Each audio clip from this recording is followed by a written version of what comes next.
पूर्णिमा के दिन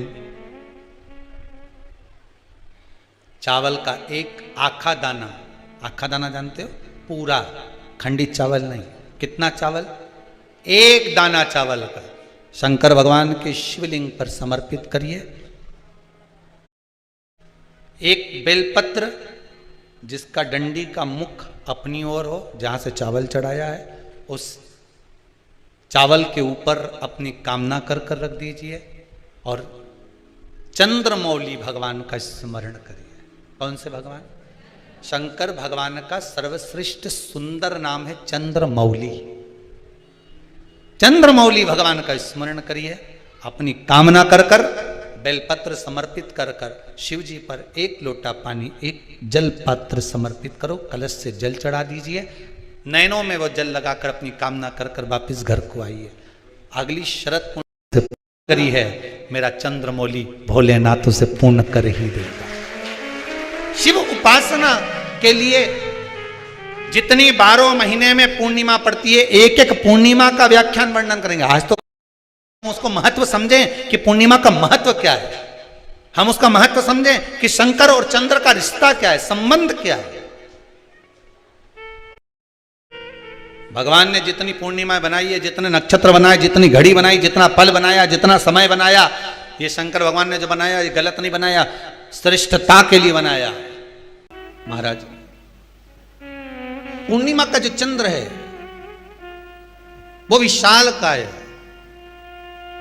और उस चंद्र की पूर्णता में हमारी अभिलाषाएं भी पूर्ण हो।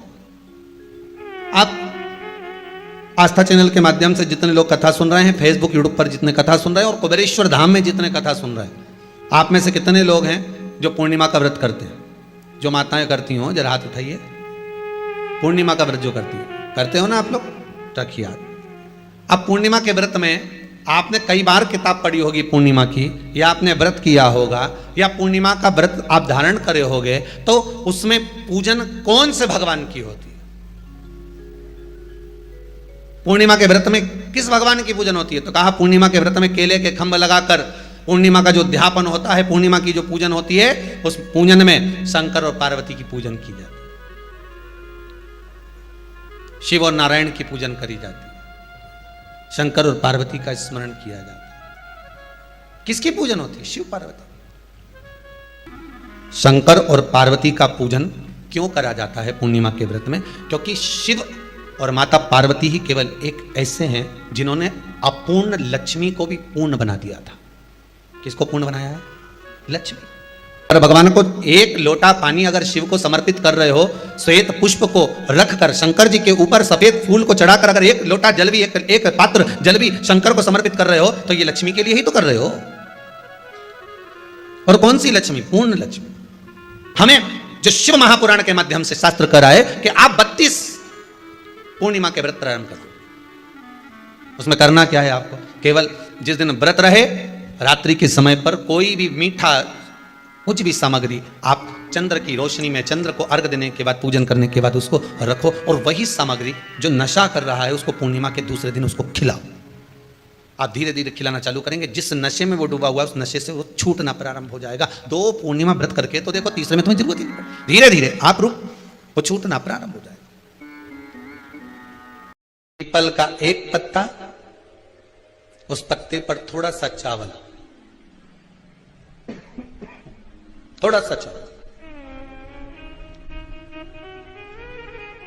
पूर्णिमा की रात्रि को अपने हाथ में लेकर, अपने नयनों से लगाकर, शरीर पर से स्वयं उतारकर उसको दरवाजे के पास रख दीजिए। पूर्णिमा की रात्रि को पूर्ण होने पर उस चावल को दूसरे दिन सूंघ कर बहते हुए पानी में डाल दीजिए। महाराज, कितने भी रोग से ग्रसित हो गए, पीपल का एक पत्ता 52,000 ब्राह्मण की साक्षी कराता है। महाराज बहुत ध्यान देना, पीपल के वृक्ष में स्वयं नारायण का, मेरे कृष्ण का वास है। स्वयं भगवान गीता के अंतर्गत कहते हैं कि मैं पीपल का वृक्ष। जैसे पूर्णिमा का चंद्रमा बढ़ता है, पूर्णिमा का चंद्रमा जैसे पूर्ण होता है, ऐसी ही आपकी मनोकामना भी पूर्ण हो, पूर्णिमा के चंद्रमा की तरह प्रकाशित हो। बाबा आपकी मनोकामना पूर्ण करे। पूर्णिमा शिव महापुराण की कथा जो जीवन का एक सुख प्रदान करने वाली है, एक आनंद देने वाली है।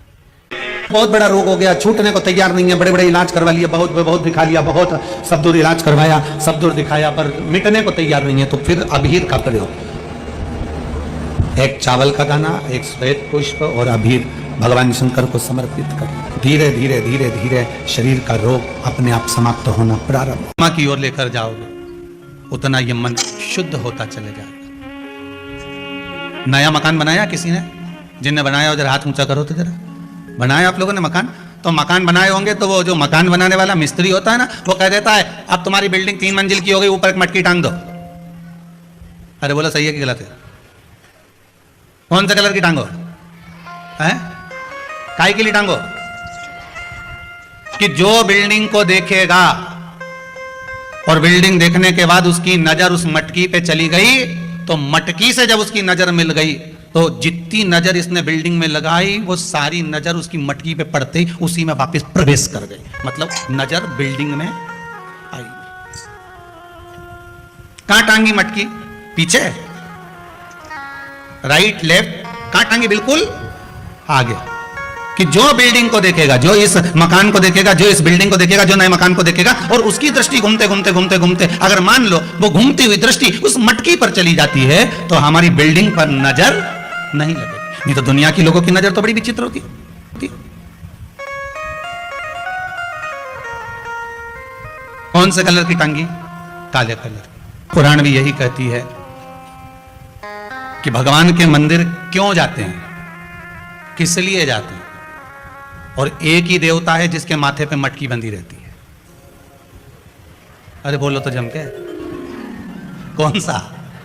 देव अधिदेव महादेव। उसके माथे पे हमेशा कलश ही मिलता है। तो किसी ने पार्वती जी शिव जी से पूछी, क्यों भोलेनाथ जी ये बताओ जरा, ये जब गंगा तुम्हारे सिर पर है, भोलेनाथ जी जब गंगा तुम्हारे सिर पे है तो पानी तो यूं निकलना चाहिए, तो ये उल्टा पानी तुम्हारे ऊपर बूंद बूंद टपक रहा है, ये है क्या? शंकर भगवान बोले ये पानी का तो बहाना बना के रखा है, जो भगत मेरा दर्शन करने आता है उसकी नजर तो मेरी मटकी ही उतार देती है, उसकी नजर तो मेरी मटकी ही उतार देती है। जो शंकर के मंदिर में प्रवेश करता है और प्रवेश करते समय बस मेरे उस कलश का दर्शन करता है। कई लोग प्रश्न करते हैं, महाराज जी इस कलश का महत्व क्या है?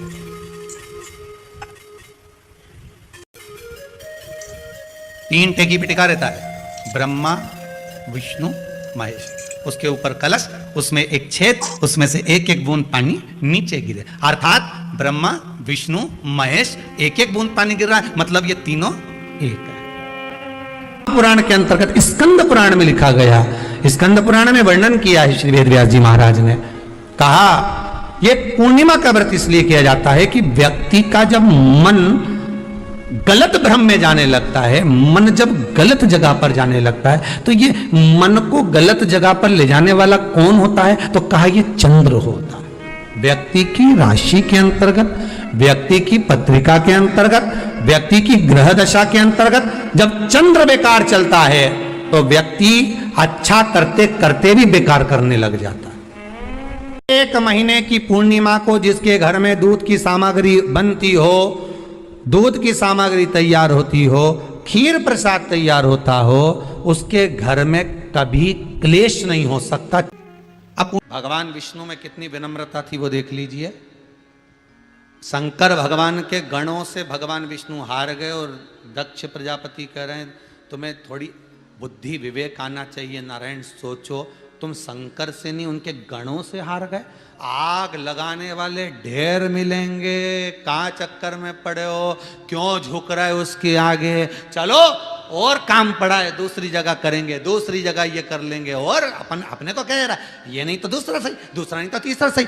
दुनिया के लोग आग लगाएंगे, तुम्हें भटकाएंगे, मार्ग से विभाजित करेंगे, पर बुद्धि तुम्हें चाहिए, भगवान विष्णु जैसी विनम्रता तुम्हें चाहिए। भगवान विष्णु ने कहा नहीं, आप कह रहे हो कि गणों से हार गया, उसके हारने का कोई कारण होगा, मैं क्यों हारा हूं उसका कोई कारण होगा। भगवान विष्णु उसी समय पर हारते से ही शंकर भगवान के पास पहुंच गए। भोलेनाथ जी मुझे यह बताओ कि मैं आपके गणों से क्यों हारा, तुम्हारे गणों से हारने का कारण क्या था? शंकर भगवान ने कहा एक कारण है नारायण, एक कारण। दधीची ऋषि और राजा छुग इन दोनों की मित्रता थी, दोनों बहुत मित्र थे, दोनों में बहुत प्रेम था, एक क्षण के लिए नहीं रह पाते थे, दोनों इतने प्रेमी मित्र थे। फिर एक दिन राजा छुब और दधीचि ऋषि में बात बात में झगड़ा हो गया। जहां प्रेम होता है वहां झगड़ा होता ही होता है, जहां प्रेम होगा वहां झगड़ा होगा। दोनों में झगड़ा हो गया। फिर झगड़ा हुआ तो बीच में राजा छुब ने भगवान विष्णु को बुला लिया समझौता कराने के लिए। दो मित्रों में जब झगड़ा हो, लड़ाई हो, आपस में पति पत्नी का झगड़ा हो रहा हो, तो निवेदन है मायके वाले ससुराल वाले, सावधान इंडिया, बिल्कुल ध्यान रखना। पति पत्नी में झगड़ा हो तो दूसरा कभी बीच में मत कूदो, क्योंकि ये दोनों कब एक हो जाएंगे और तुम्हारा बुराई का ठीकरा माथे पे आ जाएगा। इनके बीच में बोलना ही नहीं, झगड़ लो, ये झगड़ेंगे लड़ेंगे फिर एक हो जाएंगे, इनसे नहीं बोल। विवाद किया तो राजा छुब ने भगवान विष्णु को बुलाया और भगवान विष्णु आए और आते से साथ दिया किसका, राजा छुब का। दधीचि ऋषि को क्रोध आ गया कि तुम दधीचि ऋषि को क्रोध आया, हे नारायण तुमने एक पक्ष की बात सुनी और दूसरे पक्ष की बात नहीं सुनी। मैं तुम्हें श्राप देता हूं, एक बार तुम भगवान शंकर के गणों से हारोगे, तुम्हें हार सहन करना पड़ेगी। बस भगवान विष्णु के शंकर के शब्द सुने तो भगवान विष्णु को लगा कि हमारी किस्मत में हार लिखी थी, मतलब हुई। तो फिर अब सोचना क्या, हार जीत जन्म मरण परण ये सब शंकर के हाथ है, कब किसको क्या देना है ये वो जानता, हमें क्या करना वो जाने, ये मर्जी उसकी। देव पूछ रहे हैं कि शिव जिस भरोसे के साथ, जिस विश्वास के साथ आप देव अधिदेव महादेव से प्रार्थना करते हो, विनय करते हो, निवेदन करते हो, बाबा उसको स्वीकार करता है, सुनता है। चंद्रदेव पूछ रहे हैं कि शिव सुनेगा कैसे, शंकर जी को कहने के लिए कहाँ जाया जाए। शिव जी से अगर कोई बात कहना है, शंकर भगवान को कुछ बोलना है, शंकर भगवान को यदि कोई बात कहना हो, शिव जी से कुछ कहना हो तो कहाँ जाकर कहें, कहाँ जाकर बोलें, कहाँ प्रार्थना करें, कहाँ विनय करें। देवऋषि नारद जी ने कहा कि तुम जहां बैठो, तुम्हारा जहां मन पड़ जाए वहां बैठकर बालू के शिवलिंग का निर्माण करो, मिट्टी का शिवलिंग बनाओ, पार्थिव शिवलिंग बनाओ। पार्थिव शिवलिंग में बालू में मिट्टी में कण कण कण कण होते हैं, उन कंकर को जोड़कर, उन कण कण को जोड़कर अपने दिल की बात एक लोटा जल चढ़ाते समय उनसे प्रार्थना करो, विनय करो। लोगों ने कहा शिव रुद्र है, क्रोध है, ना ना ना ना, शंकर भगवान को क्रोध के देवता है ना, ऐसा नहीं है। शंकर भगवान तो सत्यम शिवम सुंदरम, सत्य भी शिव है। शिवम का मतलब मालूम है, बोलो जम के बोलो, शिवम का मतलब क्या होता है? शंकर नहीं, शिवम का मतलब है जिसमें पूरा ब्रह्मांड और पूरे 33 कोटि देवता और पूरे ब्रह्मा विष्णु इंद्र 64 योगनिया देवता सब उसी के अंदर समाये हुए हैं। तो हम कहते हैं सत्यम शिवम सुंदरम। हमने अंदाजा लगाया शिवम शिव है, नहीं, सत्य भी शिव है। ये ब्रह्मांड के जितने देवता हैं शिवम, ये भी शिव हैं। सुंदरम, ये प्रकृति, ये पृथ्वी, जल, आकाश, अग्नि, ये भी सुंदर है। एक बात आपको पहले भी कहा, आज फिर कहते हैं, परमात्मा भले नजर ना आए पर उसकी परछाई आज भी नजर आती है।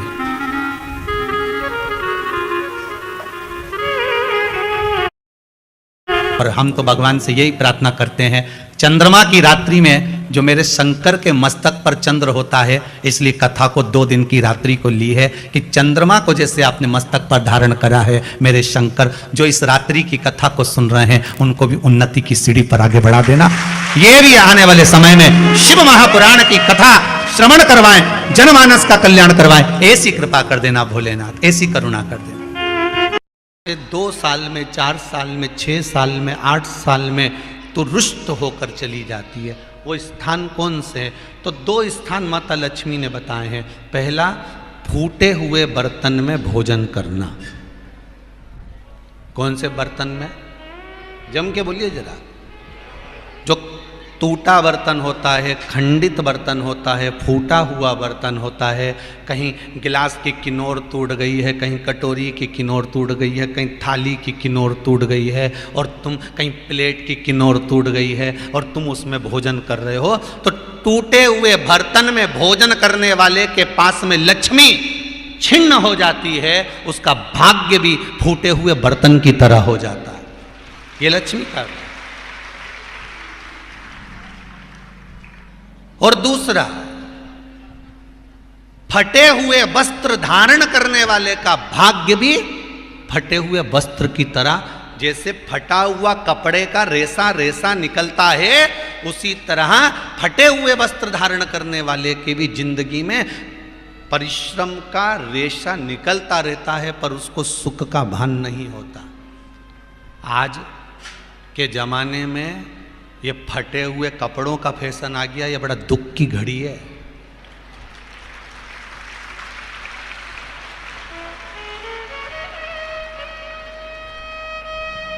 ये बड़ी दुख की घड़ी है महाराज, और लोग उसको फैशन समझ रहे हैं। पहले तो कम फटा होता था, पर आज के जमाने में तो इतना इतना फट गया, ऐसा लगता है कि दिवाली का बम चलाने गया था दीपावली पे और बम कपड़ों के बीच में से फट गया। इसलिए वो कपड़े कब पहनेंगे तो ने अब पहन लिया। शास्त्र कह रहा है, लक्ष्मी कह रही है माता पार्वती को कि 2 जगह पर अगर ये 2 क्रम जिस जीव के होते हैं उसके पास में से लक्ष्मी 5 साल में, हम कई बार कहते हैं इन बच्चों को नहीं मालूम, इन नवयुवक लड़कों को नहीं मालूम, इन नवयुवक बेटियों को नहीं मालूम कि फटे हुए कपड़े पहनने का फल क्या है। आज नहीं, विवाह कर कर जब जाएगी तो मायके से जब ससुराल जाएगी, तूने कुंवारी अवस्था में तो खूब फटे हुए कपड़े पहन लिया ने, मम्मी मैं तो जीन्स लूंगी ने, ये लूंगी, तू तो खूब फटे हुए पहन, पर वहां जब जाएगी तब मालूम पड़ेगा कि रोना किसको कहते हैं। आज तो पहन लो, वो उसी में की बात है। कल वाली बात याद कर लो, अभी खाओगे तो कुछ दिन के बाद ब्लड बनेगा, और ब्लड बनेगा तब जाके ये शरीर में दौड़ेगा। आज की आज तुमने रोटी खाई तो क्या आज की आज ब्लड बन गया? जम के तो बोलो रे खरगोन वालो, नहीं बनाना। आज खाया है तो ब्लड 8 दिन में, 4 दिन में, 6 दिन में, 2 दिन में, 5 दिन में, 3 दिन में बनेगा। आज की आज ब्लड नहीं बनेगा।